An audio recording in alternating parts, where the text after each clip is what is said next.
Alasan memilih kuku kelingking karena disodorinnya 3. Yang pertama itu aroma mawar rasa gimana. Itu mengingatkan saya pada tuxedo bertopeng. Akhirnya tidak memilih yang itu karena sepertinya cukup erotis untuk dibacakan malam-malam ini. Lalu yang kedua Goriu, tapi itu betul sudah dibajak gitu, sudah dibajak. Akhirnya kita punya pilihan lain ya kuku kelingking. Ini salah satu ucapan yang menurut saya cukup unik. Oh di atas. Terima kasih. Ucapan yang ini adalah berjudul kuku kelingking dan ini akan kita lihat sama-sama apakah ini romantis ataukah ini bersifat horor atau dari judulnya kuku kelingking. Hampir setiap pagi rumah itu heboh oleh suara-suara ibu yang memaksa anaknya sarapan.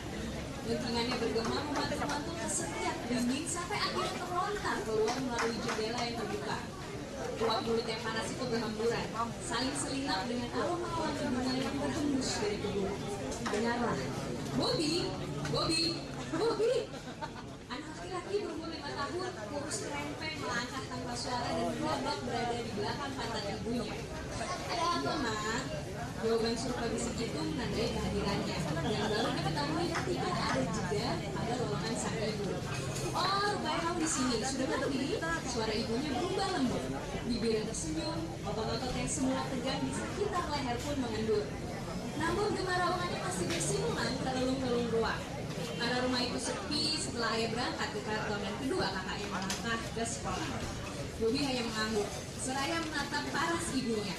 Ia selalu terpesona pada wajah sang ibu yang menurut para tetangga keturunan bidadari. Bobby mengangguk, terlihat olehnya sesuatu yang aneh. Kenapa tangan mama? Oh, ini tadi terluka. Tiba-tiba paras ibu yang memucat serupa kertas. Dia teringat sesuatu tetapi sekali lagi sudah terlambat. Mama, ini daging apa?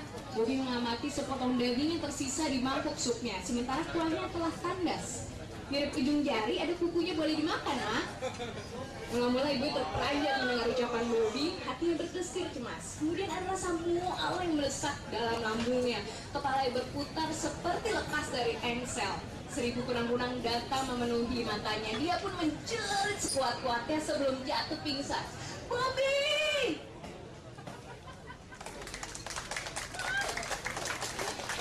Terima kasih Tiara dan maaf sekali.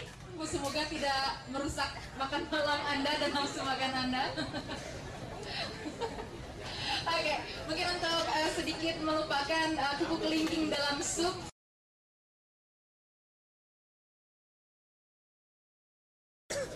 Tapi buah dadanya cukup memprihatinkan. Tak melampaui besar buah apel malang. Hah? Kaki kirinya menginjak tangga kedua, dan seterusnya. Sampai ia berdiri hanya beberapa sentimeter di hadapanku. Selain aroma hujan, ada wangi yang kuhirup dari parfum yang mungkin tetap lekat di serat pakaiannya. Namaku Norio. Ia memperkenalkan diri. Aku sudah tahu. Maksudmu? Aku sudah tahu namamu Norio. Kembali sepasang ujung alisnya saling mendekat, tanda sebuah pertanyaan terhimpun di keningnya. Ternyata kamu tak berhasil menjadi buruk, kataku jujur ya. Maksudmu? Ternyata kamu tetap cantik, bahkan lebih menggemaskan dalam keadaan seperti itu. Jika tidak ingin disebut menggairahkan. Ya, tak perlahan seperti seorang yang kecewa. Tapi aku tidak menyesal telah mengucapkan pendapatku itu. Aku tak pernah berdusta, bahkan dalam keadaan terpaksa sekalipun. Ini gak cocok sebenarnya sebagai politis ya, harusnya pernah berdusta. Karena yang buat di sastrawan ya, sebaiknya kamu menangis ketika orang lain nangis ketika berduka. Lakukan seperti seorang yang baru saja kehilangan sesuatu, saranku. Kenapa mesti ditahan di dalam dadamu yang rapuh? Kenapa kamu mengejekku? Ia mendorong dadaku dengan tangannya yang juga basah. Lalu ia masuk ke dalam rumah.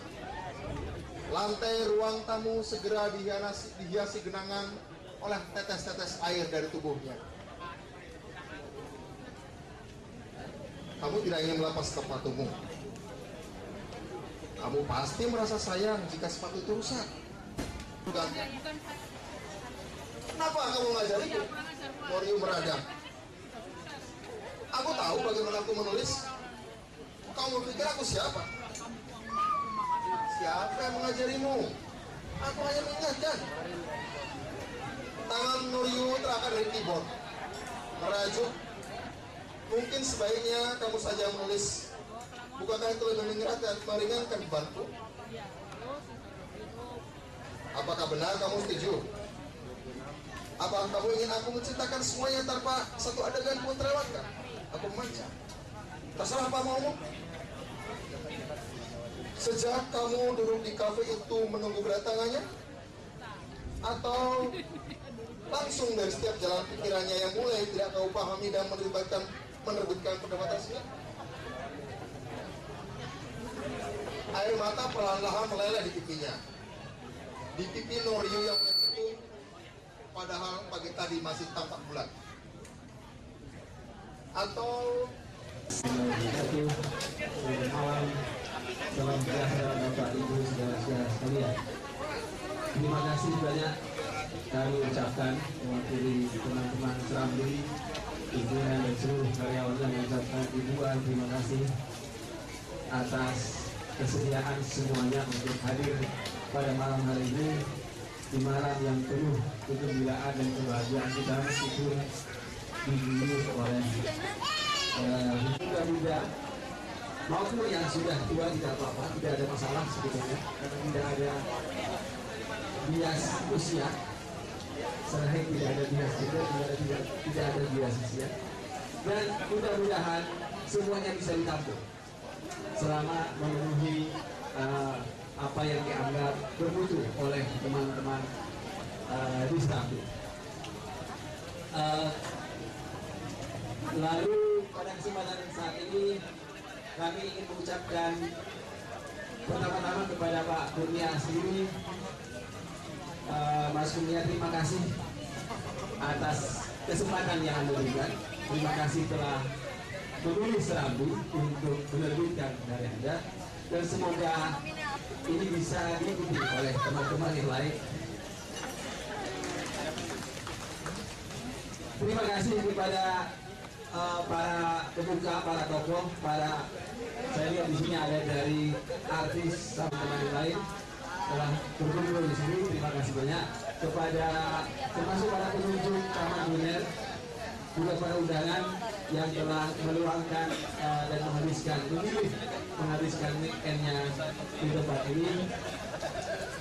Semoga acara ini bisa memberi hiburan dan informasi yang berguna buat kita semua.